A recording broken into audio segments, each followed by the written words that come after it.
welcome to our orangery.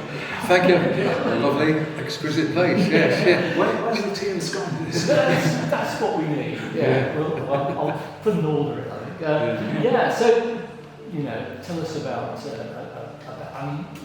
many years in business. Yes, it's 51 years now. 50 years since my first album was released. So last year was going to be my big year. We had some choice gigs lined up, and of course they went by the wayside. But as this is now 50 years since my first album, we were able to kind of salvage a few.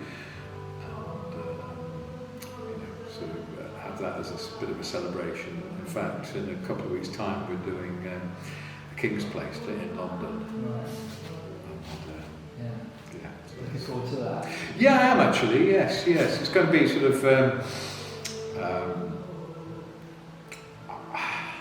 Obviously, everything will be socially distanced, and they've cut down, the numbers to half what they usually have, so it's sold out, by the way. I'm really looking forward to it.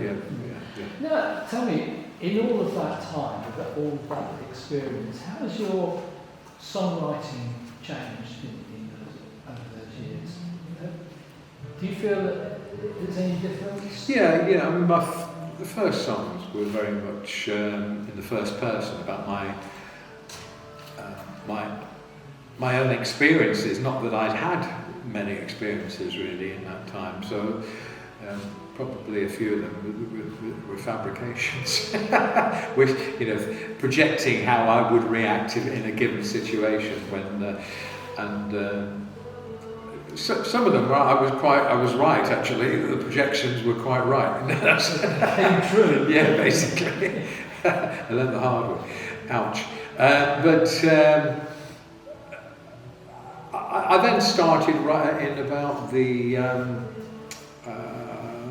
late 80s. I started writing kind of more or less sort of songs like in more of a ballad structure. They were narrative songs.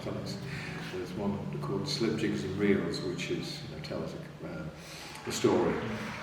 So that was new. But the thing is, I'm in 50 years, I've had a wealth of musical influence and knowledge that obviously I didn't have when I first started. So I mean, I'm using a much broader palette to work with. When my first 3 albums, I couldn't read music then. I didn't really understand it. It was all just literally by ear, and so it's a different approach. In some ways, I regret that I've left that behind. Because it's sort of. Was there a certain enthusiasm there? I mean, yeah. To music when you can't read music, there must be something that drives you to want to do that. Well, it was, yes. I mean, there was. Yeah, I just wanted to. Felt I had something to say. I wanted to lay a marker down, a musical marker, and in the lyrics as well. But I'm still enthusiastic about music. Yeah. It's not quite the same. It's sort of I still that wonderful feeling of not really knowing the names of the notes you're playing, but just sort of feeling, especially if you're playing in an open tuning as well. So it was almost like the fingerboard was a magical landscape, and so it's, and interestingly, I still remember quite a few of those early songs, and the album I did previous to the last one was a retrospective called Distant Days, and it was incumbent on me to remember these old songs, to dig them out of the permafrost. And it was kind of an amazing experience, because it really brought. I remember I was in the moment. I remember when I was writing this song, where I was, in which bed sit, in which bedroom, in which living room, and that was quite sort of affecting, really. Not always in a nice way, but you know.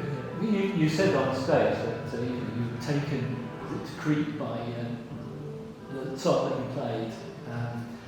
You felt that by playing it, you were taken there. That was wishful thinking. So it didn't actually happen. Well, the thing is, it's because I'm using kind of like a Cretan style melody, and the tuning I was using, and I was trying to affect a kind of suggest a Greek style melody. So yeah, I mean, when I play it, I am in the moment, I do. Yes, but with the wind blowing down the hill. The power of suggestion was struggling to work. Yeah, it really was. Yeah, it really was. I mean, you played the blues song. Have you got like the blues? I mean, is that? Oh yeah, that was really how I first got into the folk scene. Somebody said, "Oh, you want to go down the folk club? There's people there who play blues, and they could really play it." And so I went along, and yeah, there were some great. I think at that time there were some great players around. So it's something that's kind of always been there, and I mean, there are songs I've written that I know they're not overtly bluesy at all, but yet there is sort of an essence, a bluesy essence to them. So that sort of influence behind. Yeah. Let's bring you in.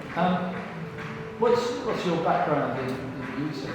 I fell into folk clubs in the early 80s as a callow student, and the being a student thing didn't last all that long, but the music stuck around. Yeah. And without, a bit like Steve said, without actually being able to read or write music, I could read very, very slowly, but there was something about the feeling that music instilled, that it just really grabbed me, and still does. It's still, every now and again music just blows my head off. It's great. It's such a vital force. Yeah. How did you get together? It was your 40th anniversary, wasn't it? Yes, the person who I'd got booked to play was double booked, and so I got Hugh to come down, and we've been sort of like playing together since then, really. So it's over 10 years. Yeah. Well, that's terrific, and so thank you very much for chatting to us. Pleasure.